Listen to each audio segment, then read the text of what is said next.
সম্মানিত সুধী সমাজ, আল্লাহ পাকের অশেষ মেহেরবানি দয়া যে আল্লাহ রব্বুল আলামিন ফিতনা ফাসাদের যুগে হাজারো ফিতনা ফাসাদ থেকে হেফাজত করে দুনিয়াবি সকল কাজকর্ম থেকে মুক্ত করে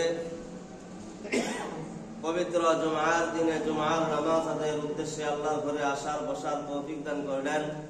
এজন্য সকলেই শুকরিয়া জ্ঞাপন করি, আলহামদুলিল্লাহ। আল্লাহ রব্বুল আলামিনের পক্ষ থেকে সবকিছু হয়। আল্লাহ রব্বুল আলামিন বান্দাকে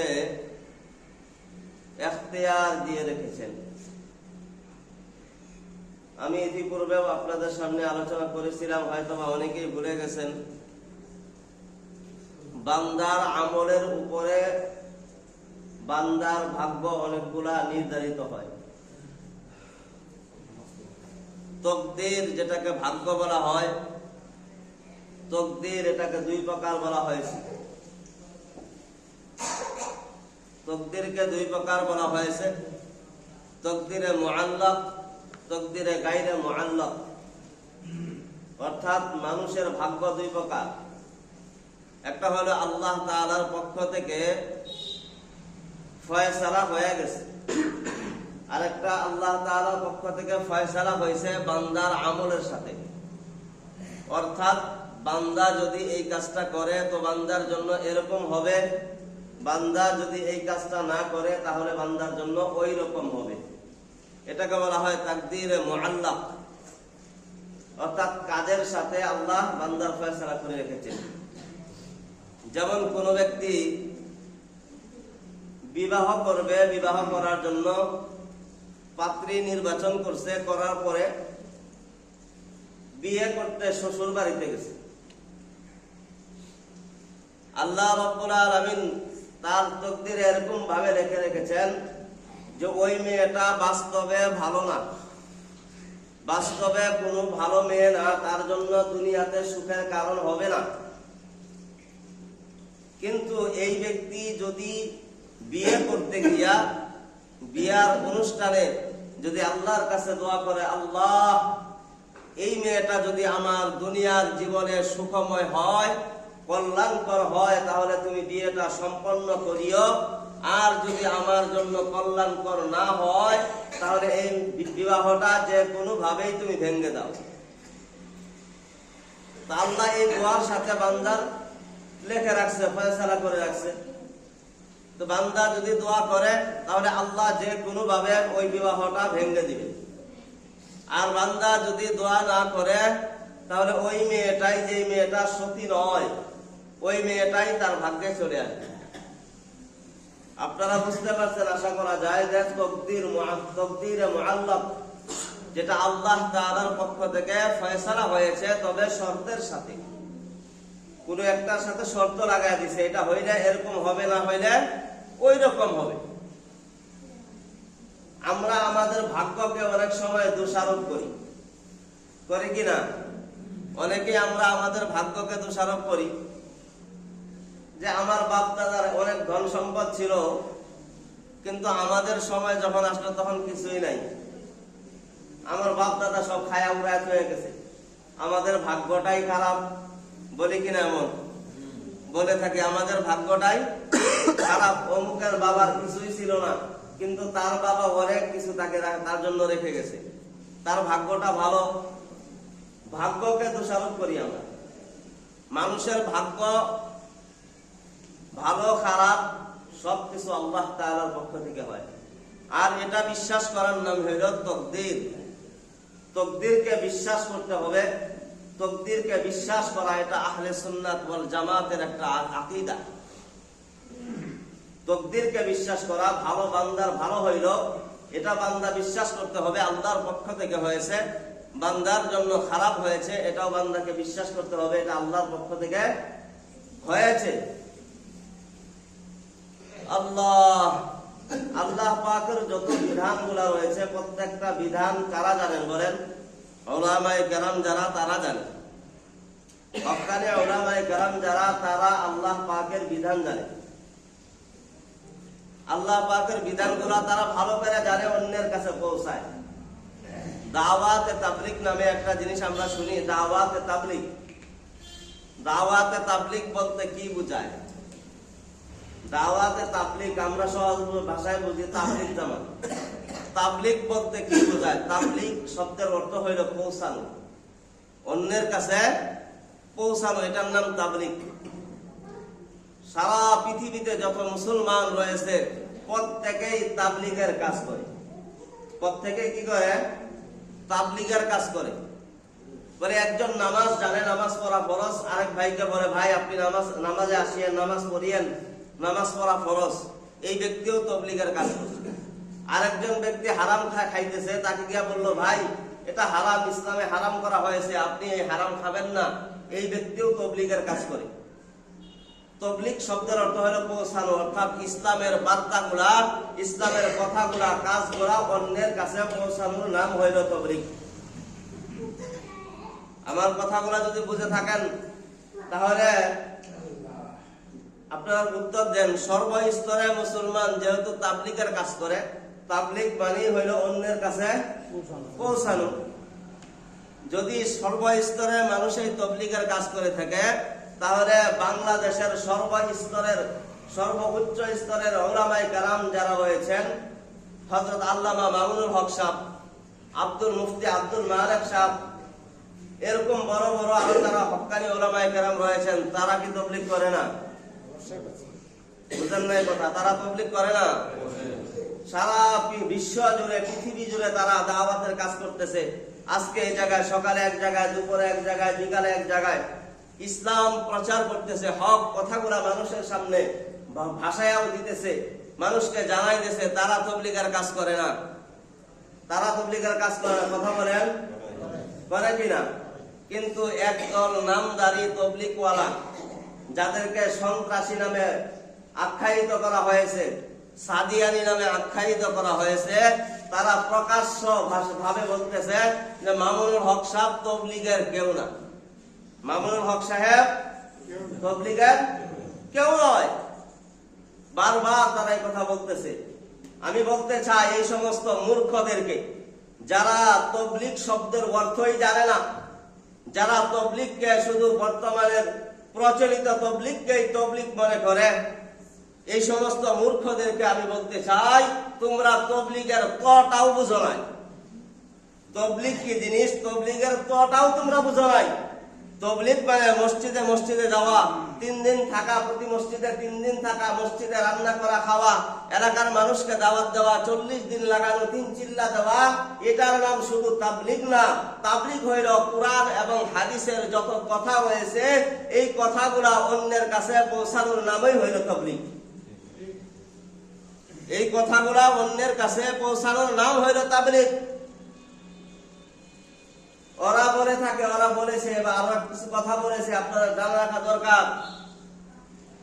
ওরা বলে যে মাওলানা সাহেবকে যদি কেউ না মানে, আমির হিসাবে না স্বীকার করে, তাকে কতল করা ওয়াজিব, তাকে হত্যা করা কি ওয়াজিব।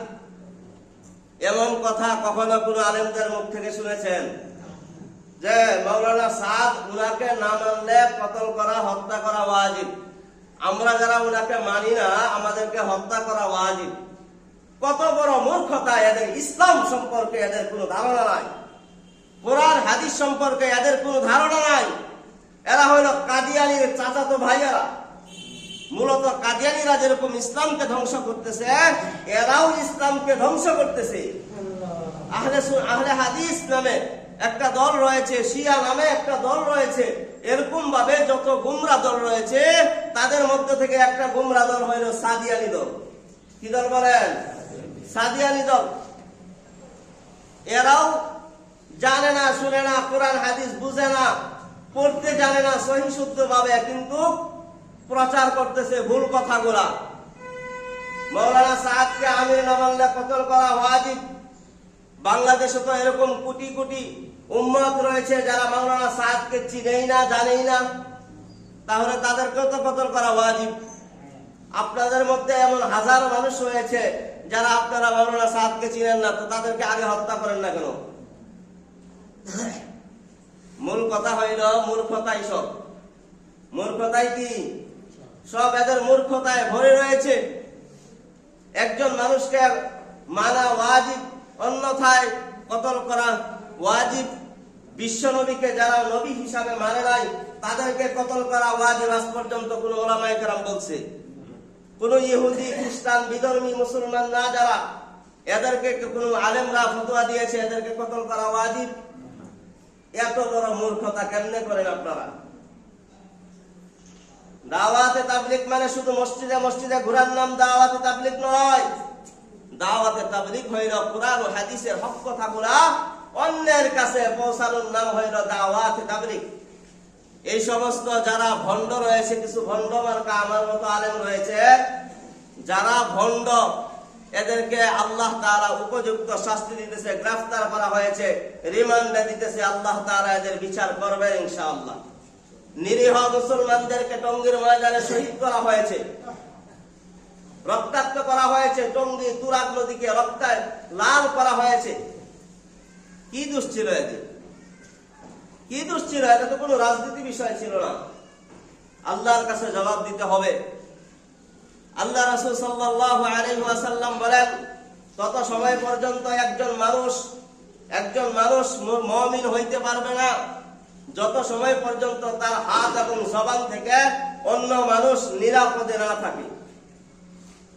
আমার জবান থেকে, আমার হাত থেকে যত সময় পর্যন্ত অন্য মানুষ নিরাপদে না থাকে তত সময় পর্যন্ত আমি একজন খাঁটি মুমিন হইতে পারবো না। আর তারা নিজেদেরকে মুমিন দাবি করে, আবার দাওয়াতে তাবলীগেও দাবি করে অন্যদেরকে হত্যা করতেছে। কোরআন হাদিস বোঝা দরকার। ফিতনা ফাসাদের যুগ। আল্লাহ রাসূল সাল্লাল্লাহু আলাইহি ওয়াসাল্লাম বলেন, সায়াতিজ জামান আলা উম্মতি মুহাম্মদ ইউহিব্বুনাল খামস ওয়া ইয়ানসাউনাল খামস। আল্লাহ নবী বলেন, অতি শীঘ্রই আমার উম্মতের মাঝে এমন এক যুগ চলে আসবে, এমন এক জামানা চলে আসবে যেই জামানার মধ্যে সায়াতিজ জামান আলা উম্মতি মুহাম্মদ ইউহিব্বুনাল খামস ওয়া ইয়ানসাউনাল খামস।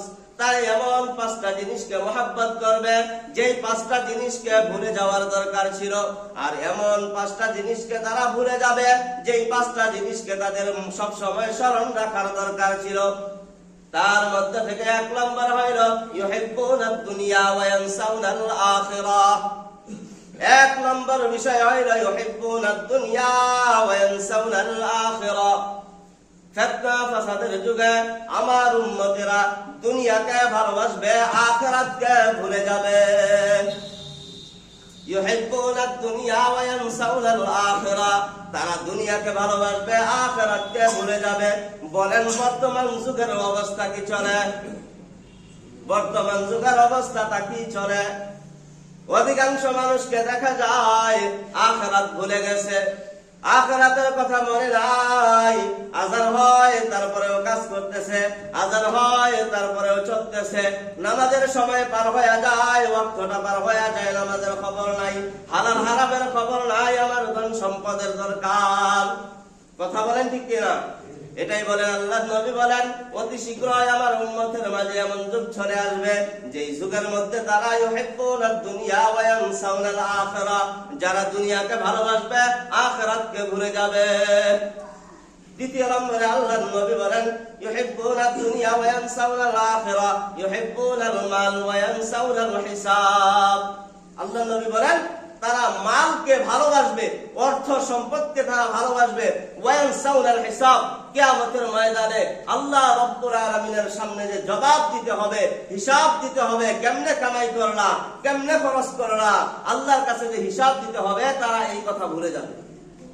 বলেন বর্তমান যুগে এটা চলতেছে কিনা? শুধু মাল কামাই করা শুধু জানি আমরা, আল্লাহর কাছে যে হিসাব দিতে হবে সেটার কখনো চিন্তা ফিকিরও করি না। আমার কাছে 10 টাকা আছে, আমি 10 টাকার মালিক, এই 10 টাকারও আল্লাহর কাছে হিসাব দিতে হবে। এটাই বলেন আল্লাহর নবী যে কিয়ামতের পূর্বে এমন এক যুগ চলে আসবে যারা শুধু ধন সম্পদ শুধু কামাই করা পছন্দ করবে, হিসাব দিতে হবে আল্লাহর কাছে কিয়ামতের ময়দানে, এটা তারা একেবারেই ভুলে যাবে। ইউহিব্বুনাল মাল ওয়া ইয়ানসাউনাল হিসাব। তৃতীয় নম্বরে আল্লাহর নবী বলেন, ইউহিব্বুনাল কুসুর ওয়া ইয়ানসাউনাল কুবুর।